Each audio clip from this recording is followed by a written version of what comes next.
Royal Soir Bilingue. Modeste Bonte Nkouue. Azone MAPALAH. Le journal.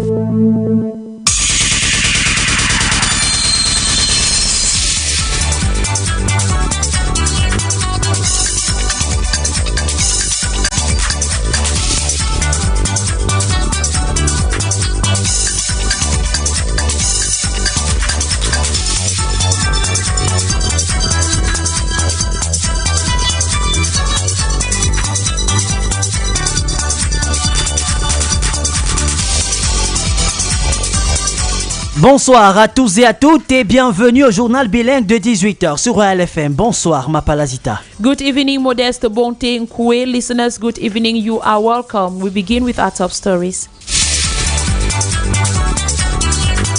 La Masso a encore fait des heureux. Cette fois, les bénéficiaires de l'acte 3 ont été tirés au sort dans la ville d'Ezeka. Ils ont exprimé leur joie et manifesté leur reconnaissance. Vous les écouterez dans ce journal.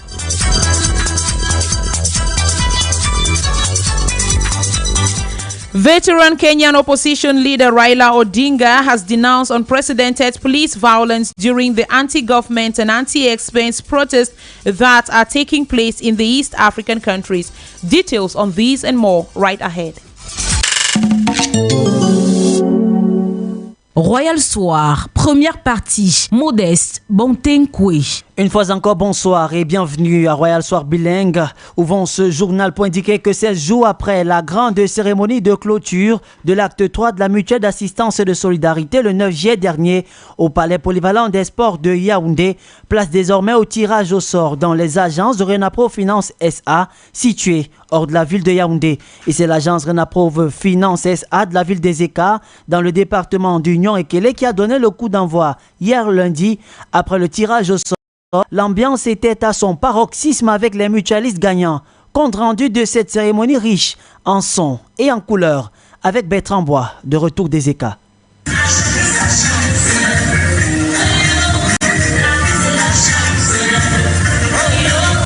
C'est dans une ambiance bon enfant que s'est effectué le tirage au sort de l'acte 3 de la mutuelle d'assistance et de solidarité à la case communautaire du centre-ville d'Ezeka. Cette cérémonie de tirage au sort qui s'est déroulée en présence de plusieurs autorités locales était un véritable moment de bonheur, de communion et de transparence, teinté de grandes émotions de joie et de satisfaction chez les différents mutualistes bénéficiaires. Ils sont 13 au total qui ont bénéficié de 13 lots constitués des financements de projets allant de 250 000 francs CFA à 1 million de francs CFA, du matériel roulant et enfin du matériel pour équipement de maison. Au sortir de la cérémonie, la joie inonde les bénéficiaires des financements de projets. Esaga et Toga Apollonie et Ngombus Jeanne Sidoni. J'entendais les gens parler partout, masso, j'ai décidé d'en faire ça l'année ici. À ma grande surprise, j'ai gagné. Je suis fière, très contente. Né à Obala, grandi à Obala. Je suis venu à Ezeka avec mon mari. Il m'a abandonné. Maintenant, j'ai gagné masso. Je suis fière. J'ai eu une somme de 250 000. La joie est dans le cœur. La même émotion est partagée par Benoun Samuel Antoine, bénéficiaire d'un tricycle, et Albertine Baïha, bénéficiaire d'une cuisinière. C'est ma première année. J'ai gagné la cuisinière que je n'attendais pas ça. Je suis dans la joie. Ça me fait d'entrer bien à Masso. Je suis très heureux avec le tricycle en question parce que ça va beaucoup m'aider. Je livre souvent un peu dans les petits villages. J'avais les difficultés d'y arriver parce qu'il n'y avait pas de moyens de transport. Je pense qu'avec ce tricycle, je pourrai accomplir un peu l'effectif que la société me demande.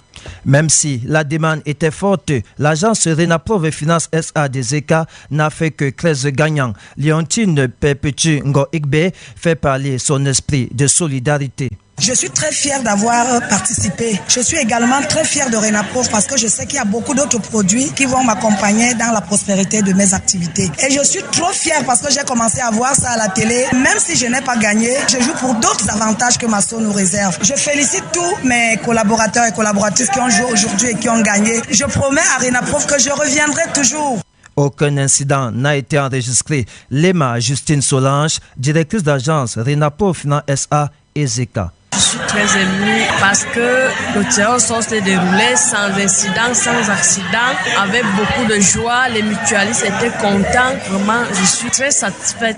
Après le tirage au sort, les différents mutualistes bénéficiaires se rendront à l'agence Sénaprove Finance SA et ZECA pour rentrer en possession de leur lot en toute quiétude. Merci Bertrand Bois. La joie est toujours manifeste chez ces mutualistes.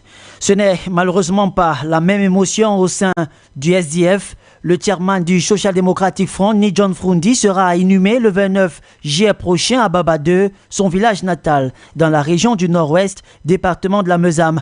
Le programme des obsèques déjà disponible a été communiqué à la presse hier par le premier vice-président national du parti. Joshua aussi rassure que toutes les dispositions sécuritaires ont été prises pour la réussite de ces obsèques. Jean-Marie Anaba. Ces obsèques commencent le jeudi 27 juillet 2023 par la levée de corps à 16h à la morgue de l'hôpital général de Yaoundé, suivi d'un culte œcuménique au palais polyvalent des sports de Yaoundé de 18h jusqu'à 4h du matin.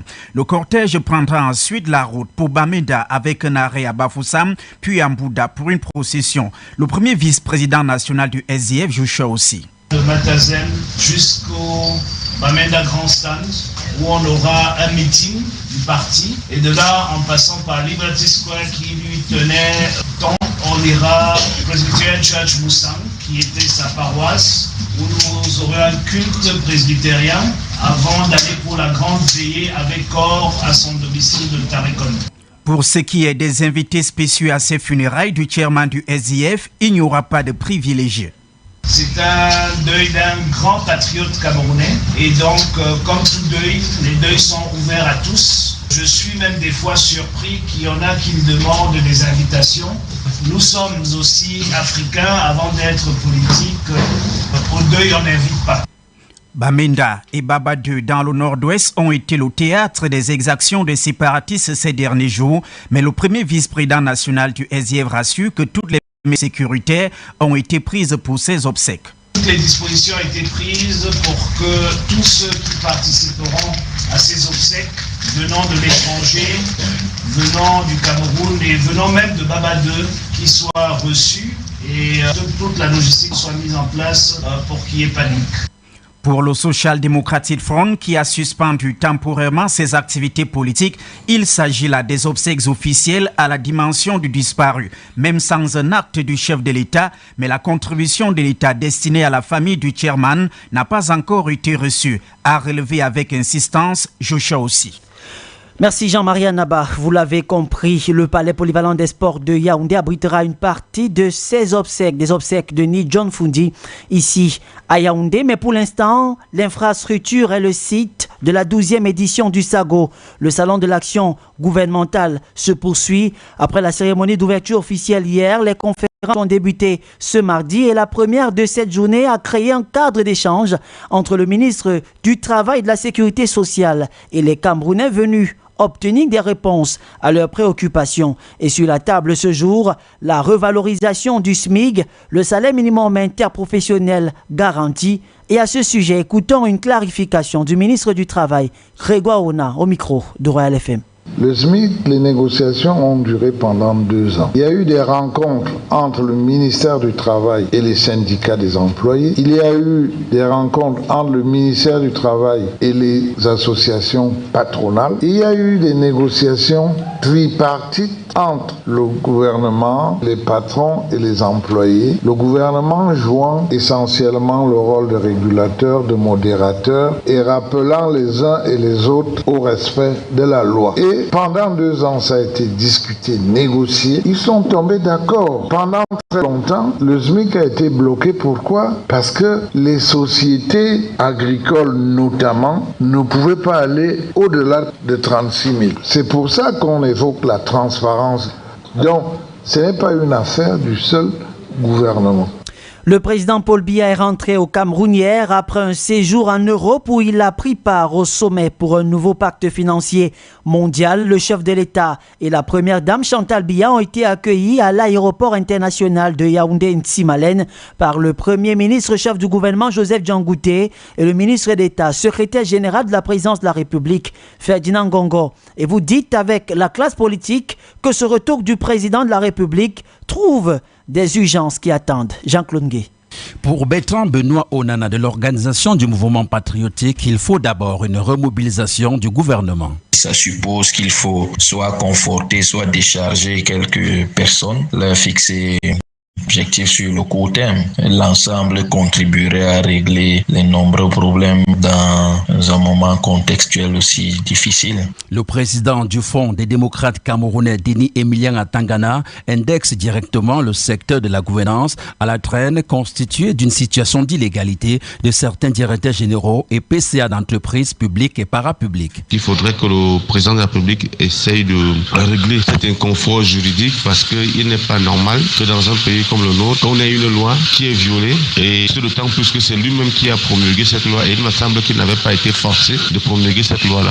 Allant dans le même sens, le président du mouvement réformateur Samuel Bilingue évoque un pays laissé et trouvé à l'arrêt. Nous avons besoin d'un nouveau gouvernement d'union nationale qui puisse prendre à bras le corps les problèmes dont les Camerounais font face, en particulier la crise anglophone. Des projets qu'on n'arrive pas à gérer et qui endettent énormément le pays, faisant en sorte que les Camerounais ne puissent plus vivre dans des conditions décentes. Et pourtant, même étant à l'extérieur, le chef de l'État travaille, dixit Benoît Fedieu du RDPC. Le communicant au comité central du parti du Flambeau Ardent parle d'un président de la République qui reste attentif aux préoccupations de l'heure de ses compatriotes. Poursuivre la gestion de l'État par la prise des actes qu'il juge nécessaires pour la bonne marche du pays. Je ne voudrais pas tomber dans la séduction de ceux qui attendent au quotidien la nomination de nouveaux directeurs généraux des sociétés ou encore le remaniement ministériel. C'est le 21 juin dernier que le chef de l'État avait quitté le Cameroun pour prendre part au sommet du nouveau pacte financier mondial en France. L'intégration économique en zone Afrique centrale demeure la difficile équation à résoudre alors que le Cameroun, pouvoir économique de la région, s'engage à s'arrimer à la ZLECAf, l'Observatoire des pratiques anormales des principaux corridors de l'Afrique centrale, informe que le corridor Douala-Bangui coûte pas moins de 225 000 francs CFA pour chaque voyage effectué par les transporteurs de marchandises. Dites-vous, Yannick Sylvain Guéléoui. L'Observatoire des pratiques anormales sur les principaux corridors de l'Afrique centrale vient encore de tirer la sonnette d'alarme. Les nouvelles données rendues publiques démontrent à quel point l'Afrique centrale n'est pas assez préparée au libre-échange. Le coût élevé des corridors de transport, notamment le corridor Douala-Bangui, en est une illustration parfaite. Ici, les frais illicites déboursés par les camionneurs aussi entre 64 000 et 225 000 francs CFA, regrette l'OPA. Anissé Pokam est ingénieur et entrepreneur. C'est les pouvoirs politiques qui sont responsables de ces problèmes. Ils ont les moyens de mettre feu aux tracasseries policières et autres. S'ils ne le font pas, il n'y a pas eu rien de volonté. Que le discours de l'intégration reste et demeure un discours. Il faut que les gens dépassent dans le niveau du discours et entrent dans du concret. C'est ça le vrai problème. Les points d'arrêt et les postes de contrôle constituent un frein au libre-échange, à la libre circulation des biens et des personnes dans notre sous-région. Pourtant, le Cameroun s'attelle à s'arrimer à la zone de libre-échange continentale africaine qui préconise une suppression des tracasseries et des obstacles.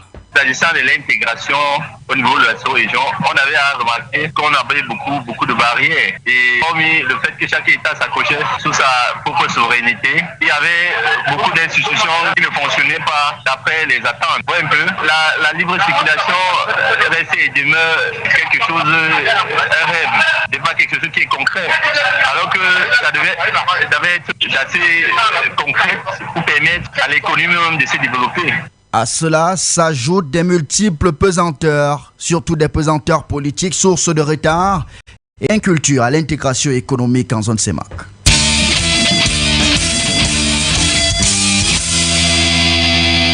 La page sportive.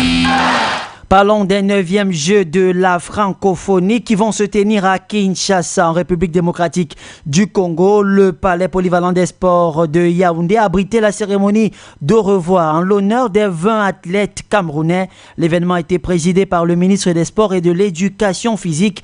Je vous propose d'écouter la recommandation du professeur Nassis Mwelekombi au micro de notre reporter Olivier Ndemaipo.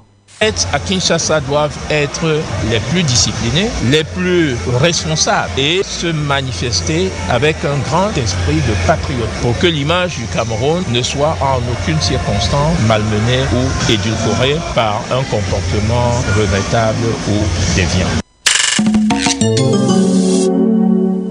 The second part of the news in the English language with Azone Mapala. Welcome back.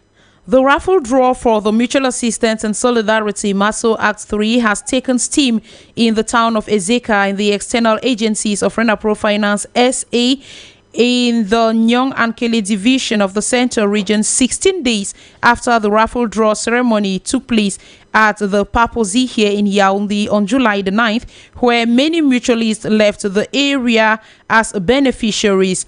The same effervescence culminated the Ezeka agency as beneficiaries could not contain their joy. Details with Eratus Ndue. There were 13 of them in numbers who were raffled out as beneficiary of the Mutual Assistance and Solidarity MASO Act 3 at the heart of the central town of Ezeka in the Nyong and Ekele division of the Central Region. The ceremony that brought forth these beneficiaries were conducted in the presence of some local authorities who came to witness the grandeur of MASO. How people can win financial offers, houses and automobile equipment. Esaga Etoga and Sidonie are both beneficiaries. I heard people talking about MASO. I now decided to register this year, and to my greatest surprise, I won. I'm very happy. I was born and raised in Obala. I came to Ezeka and my husband abandoned me. Now I have won the sum of 250,000 in MASO. I'm very happy. The same joy of elevation was contagious as Albertine and Benga Samuel couldn't contain their joy. It is my first time and I won a gas cooker which I was not expecting. I am so glad and I will now enroll into MASO with my whole heart. I'm so happy with the tricycle because it will greatly help me to do deliveries in some villages I was unable to reach. So I think with this tricycle, things will change. Inasmuch as many are but a few are chosen, this lady who enrolled into MASO for the very first time attests the reality behind the initiative, giving the testimonies she has been hearing. I'm so excited for participating and I'm very glad for Renapro because I know there are other offers that will accompany me in fostering my activities. And I'm very happy because I started watching it on the television. Even though I have not won this time, I congratulate my collaborators who have played today and have won. I promise Renapro to come by always. However, the ceremony was a total success as no injury or misconduct was portrayed by the mutualists who turned out at the site. Lema Justine Solange is the Director General of the Renapro Finance SA agency in Ezeka. I'm so excited because the raffle draw were done risk-free with lots of joy and mutualists were happy. So I'm glad. After the ceremony that took the humble beneficiaries are called up to direct themselves to the Ezeka agency to get in possession of their offers.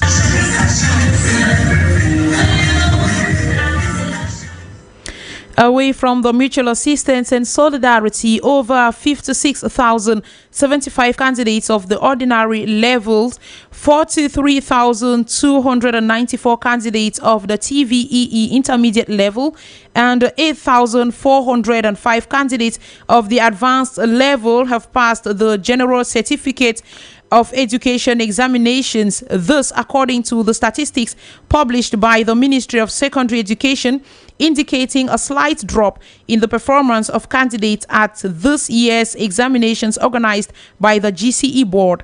The overall performance is 68.88%, down from 70.25% in 2022. The results of the joint session of the 2023 GCE examinations organized by the GCE board were released yesterday, and result slips will be sent to schools as they are already available, this according to the GCE board.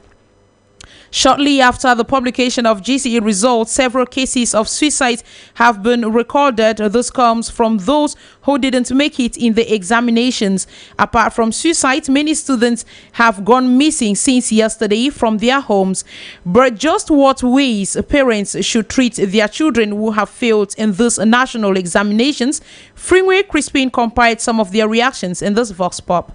The only way to talk to them is to advise them or handle them friendly, let them understand that maybe if this year it did not happen the way they thought, next year is another year. First of all, when the child is writing the exam, you have to make him or her know the exam is doing. He may fail or he may succeed. So he have to have two of that option in his head. Either he succeed or he fail. So he have to know that when he fail, he have to have that courage and have that mind to go back to go and repeat. And if you don't succeed, you have to have more courage and pray to God to give you the effort and lead you to go through when you go to repeat it. It's really painful. For someone who has written the exam, like my own case, my own child is failing the third time. That all the advice, I used to score her advice. I sit down like my own sister and talk to her, but she's like the stubborn ones. So at this point, I'm really confused. Though I have scolded at her, but I'm still calming her down. That it's never too late. It depends on everybody's behavior,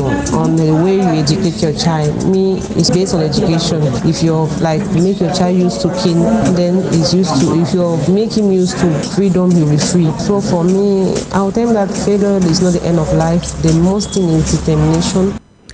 Following the drop in the results of the 2023 GCE examinations, Freeway Crispin interviewed a pedagogue on the reasons for this year's drop. She put together this report. There are several reasons that can account for the drop in the results of the 2023 General Certificate of Examinations, one of which is the high level of strictness implemented this year by the GCE board. Ponenji Silvanus is a pedagogue. It may be because the GCE board brought some measures to control cheating, to control fraud this year, which were very tedious measures. The academic year went uninterrupted, so the GCE questions were very standard. There was no room for much deliberation as it could be in the previous years, because for the previous years we were talking of coronavirus and that children were not going to school properly. The pedagogue further reveals that several indisciplined cases were also recorded this year. Many of those that cheated in the course of writing were suspended.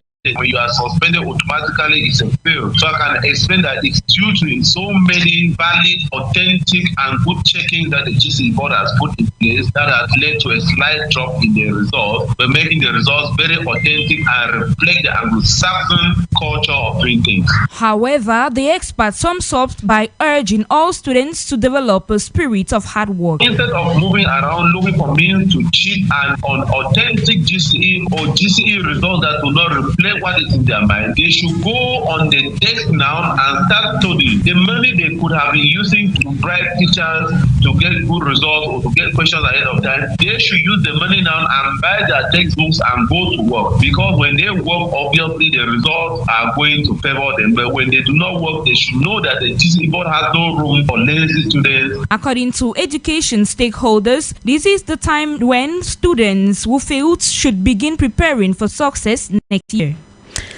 Today is being observed as World Drowning Prevention Day. It was adopted by the United Nations General Assembly in April 2021 and is being celebrated on July 25th each year. World Drowning Prevention Day is a global event which helps to create awareness of the tragic consequences of drowning for families and communities and propose solutions to avoid it and save lives. Our student journalist Awasiri Darin interviewed some Cameroonians to get their reactions on if they swim, if it is necessary to know how to swim, and if it is necessary to promote the prevention of drowning. Get them speak in this Vox Pop. Swimming is very necessary, especially in Cameroon, because we can say almost like 30% of our country is filled with water, and many people love traveling through the sea. So in case of emergencies or something, swimming is very, very necessary. And also the promotion of drowning while swimming is very, very important, because drowning obviously meaning you've lost your life. People might lose their lives and they might not. People really need to learn how to swim and also able to help somebody in need. To me, swimming is good. I think it's necessary to swim because it's another way to relax yourself. I find it necessary to promote the prevention of drowning, most especially for those that cannot swim. And also, I'll go ahead to say it's an individual something. We will start by preventing. Like if I know I cannot swim, I'll not go to the pool. Or if I go there, I'll take prevention, like I'll wear life jacket, or I'll plead on someone who knows how to swim to teach me and to monitor me on how I make my move. So I think prevention when swimming here, I think it's very necessary because a lot of people die in water, and water also equally always like give wounds to people. So I think the prevention drowning when swimming is actually necessary that we should promote. The first national vice chairman of the Social Democratic Front Party, Honorable Joshua Osei, has confirmed the party's readiness to give the late chairman a befitting burial. Honorable Joshua Osei, speaking during yesterday's press conference, reassured a hitch-free funeral amidst the security context of our country, as well as the smooth collaboration with Ni John Frunzi's family and SDF militants to properly organize the burial of the founder of the Social Democratic Front. Germaine, you come back on this outing. The late iconic political figure and founder of the Social Democratic Front, corpse will be removed at the Yaoundé General Hospital mortuary on the 27th of July 2023 at 4 p.m. to the Yaoundé Multipurpose Sport Complex to observe a communical service that will start at 6 p.m. prompt, after which will be the corpse to Bamenda around 4 a.m., which makes it such that we will probably be in Bangante around 6:30, which is much too early for any such event. The objective is not to keep people out of their houses all night. And we are not going through Bafang. It is you leave Fundi, you go through the Lekie. From the Lekie, you go straight into Bam and Inubu. And when you get out of Bam and Inubu, you get it to Nde, and after Nde, you get it to Haut Plateau and then Mifi. The first national vice chairman of the Social Democratic Front, Joshua Osei, is aware of the rising insecurity in the Northwest region and reassures that we are very concerned about that, and we are giving the necessary information to all our militants coming from far that they must make sure that since a big part of the activities happen at night, they must make sure that they take all necessary precautionary measures not to find themselves in any such situation. So we're doing our part of the job. I guess the state of Cameroon has a responsibility to secure. And to find out if the government has handed over a financial assistance or passed a degree to honor the late opposition figure, Honorable Joshua Osei once more. Whenever they want to decide on that question. But for us in the SDF and for his family, it's more than an official burial. If the state wants to be part of that official burial, they're welcome. I told you earlier here, you don't invite people for a funeral. For us, it's more than official, and we'll give him all the merits he deserves. So we don't need a decree to do that at the level of the Social Democratic Front. The first national vice chairman of the Social Democratic Front have, however, expressed delight over the mobilization of the governor, senior division officer, and security top officials of the Northwest region to give a befitting burial to the late emblematic figure of opposition, Ni John Frunzi. Out of Cameroon, veteran Kenyan opposition leader Raila Odinga has today denounced unprecedented police violence during the anti-government and anti-expense protests that have been taking place in the East African country in recent months. He was speaking in a press conference for foreign media in the Kenyan capital, Nairobi, and according to Mr. Odinga, the violence was particularly aimed at the Luos, the ethnic group from which he hails. And in sports, Elite One champions Cotton Sport of Garoua will be facing AS Real of Bamako at the preliminary round of the African Champions League in August, that is next month. The opponents of the Cotton Weavers was reviewed at draws conducted earlier today at the CAF headquarters in Cairo, Egypt. Cotton Sport will hence be traveling to Bamako, Mali for the first leg of the competition as from August the 18th and will play the return leg in Garoua, Cameroon on the 26th of the same month. The cotton weavers will need to be at their best given that they are the lone representatives for Cameroon at the CAF Continental Competition this season.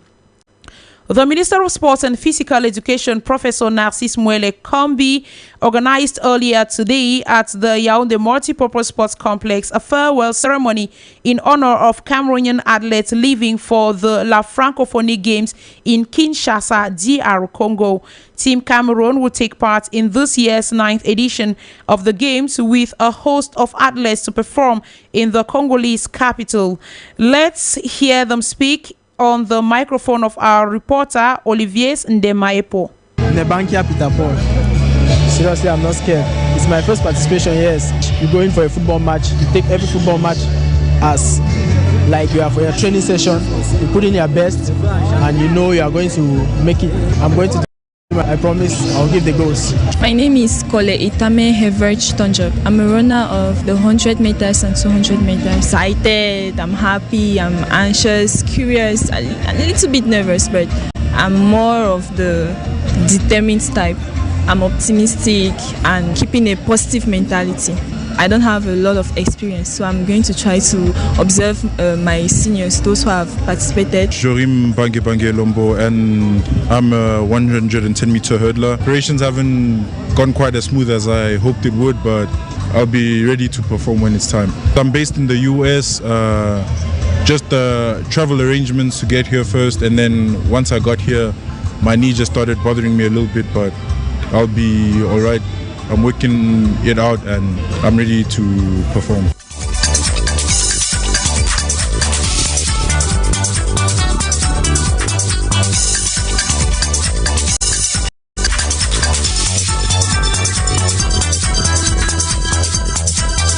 Ladies and gentlemen, that was our package for you this evening. The news was technically assisted with copyright by Urish Nkamwe. Jean-Marie Otu took care of the cameras for our Facebook Live. The news was produced by Claude Baokeng and Christel Mando. Script editing Florent Goyam and Fringwe Crispin. News editing Bertrand Owona and Germaine Ta. Editorial coaching Abel Bella Samari. Coordination from station manager Jean Patient Sala and the general supervision from Reverend Pastor Bisai Emmanuel Noel. For presentation, we are Modeste Bonte Nkouue and MAPALAH ZITA. Thanking you for listening and wishing you an exciting evening with what's coming up next on 88.4 Royal FM. Tomorrow is another day, Modeste. Bonne soirée à vous, MAPALAH ZITA. Rendez-vous demain à la même heure. Et bien, les programmes se poursuivent sur LFM. Retrouvez juste après nous, Francis Libéral, aux commandes de Royal Show. Bonsoir, Francis. Eh bien, tout à l'heure, un maximum de show. Bonsoir, MAPALAH ZITA. Un maximum de show, bien évidemment, sur la radio jusqu'à 21h. L'émission, c'est Royal Show.